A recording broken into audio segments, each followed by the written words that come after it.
Alam nyo, What's up? 11 o'clock ngayon. Siguradong marami nagugutom.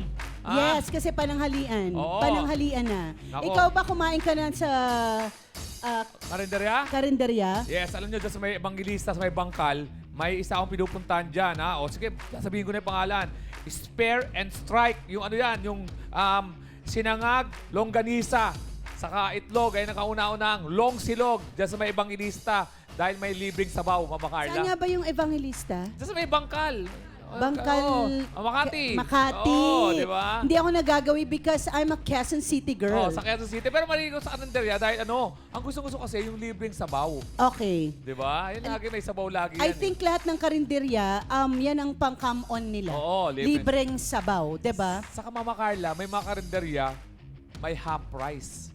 Talaga? Di ba? Kalahating kanin, tapos pagkakulang, kalahating kanin, di ba? Tapos, Ayoko dyan. may kalahating ulam din. Ayoko dyan. Bakit? Gusto ko full rice.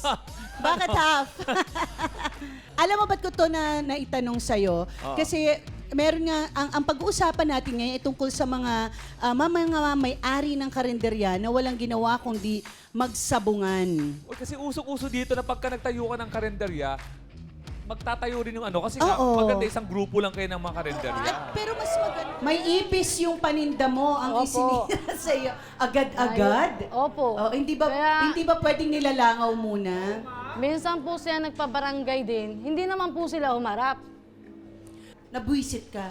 Bisit na bisit po ako hanggang ngayon. Kaya talagang sinabi ko sa kanila, kung talagang matapang kayo, pumunta kayo dito sa face-to-face. Tama.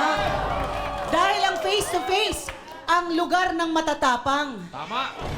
Oo, matatapang kami Kung talaga rito. matapang sila, darating kayo ng pagkain. para Dito sila. lang kami matapang sa studio. Paglabas doon, ala na. Friendly Peace, na kami. peace kami. Peace kami. Nung minsan po Ay, bumili, ipis pala. bumili po ako sa kanyang sinigang na baboy. Kailan Bumili po ako sa kanya. Nakita ko po na may ipis sa ilalim ng sabaw. Sinungaling Uy! ka. Kailan ka bumili? Kailan to? Kailan ka bumili? Paano ka napunta sa lugar niya para Hindi bumili? Medyo Bumili sa matagal-tagal na po yun. Bakit? Matagal-tagal na. Opo. December po siya nag-umpisa. Gaano na kayo katagal na nagtitinda ron sa karinderya na yun? Mas nauna po Karinderya. ako sa kanya magnegosyo. Mga gano'ng katagal? Okay. Gaano na katagal, Nanay Elvira? Mga ano na po, 1 year na Okay. po. Mas nauna. Nawalan ka daw ng customers simula na Nagtinda po siya. as in nawala, naubos? Hindi man po, kaya lang madalang na pong nagpunta dahil sa kanya na pumunta lahat. Kasalanan ko ba? Okay. Ano Kasalanan masasabi ko? mo, Ate Nevili? Kasalanan mo ba yun? Kasalanan ko ba sa akin pumupunta? Ano ibig sabihin nun? Mas masarap yun sa akin. Diba?